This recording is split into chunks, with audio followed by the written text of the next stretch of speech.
Hasham, askofu mkuu wa jimbo kuu la Dodoma, maaskofu wakuu, maaskofu, mapadri, watawa, waumini na waombolezaji wote tuliokusanyika hapa siku ya leo. Nitumie nafasi hii kwa kifupi sana, kwanza kwa heshima kubwa na unyenyekevu mkubwa kuwasilisha kwenu salamu za pole kutoka kwa Mheshimiwa Rais wa Jamhuri ya Muungano wa Tanzania, Daktari Samia Suluhu Hassan, ambaye amenituma niwafikishie salamu za pole kwa kanisa pamoja na familia ya marehemu. La pili, naomba nitumie nafasi hii kusema kwa kifupi sana mchango mkubwa wa marehemu Baba Askofu Bernard Mfumbusa kwa nchi yetu.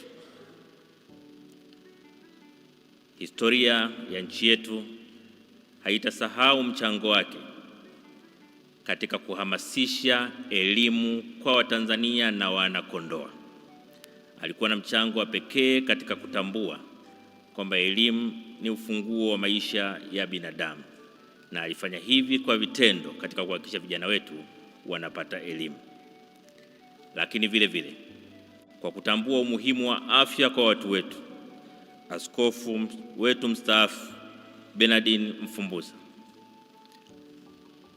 sio askofu mstaafu, samahani, askofu wetu marehemu, alifanya kazi kubwa sana ya kuhamasisha na kusimamia ujenzi na uendelezaji wa huduma za afya katika jamii ya Kondoa na katika nchi yetu. Lakini vile vile akiwa mbobezi wa taaluma ya elimu ya mawasiliano na habari, amekuwa mwalimu mwelekezaji kwa watu wengi katika nchi yetu, wakiwemo baadhi ya watumishi wenye nyadhifa za juu katika serikali.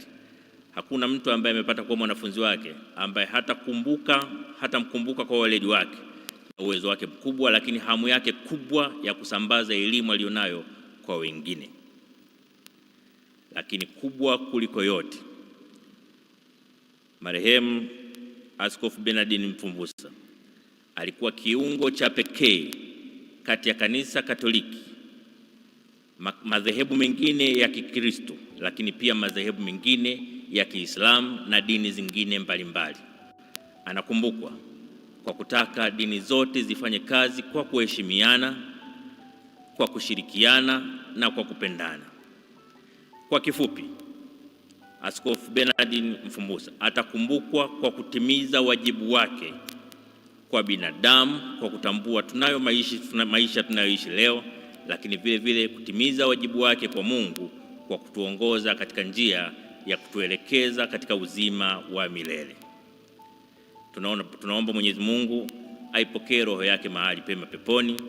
Tunamwomba Mwenyezi Mungu awape roho ya uvumilivu na kukubali familia yake, lakini pia aifanye familia yake ijue kwamba sisi wa Tanzania tunayo shukrani ya pekee kwao kwa malezi waliompa Baba Bernard Mfumbusa, lakini vile vile walivyoweza kumtoa sadaka kwa ajili ya nchi yetu.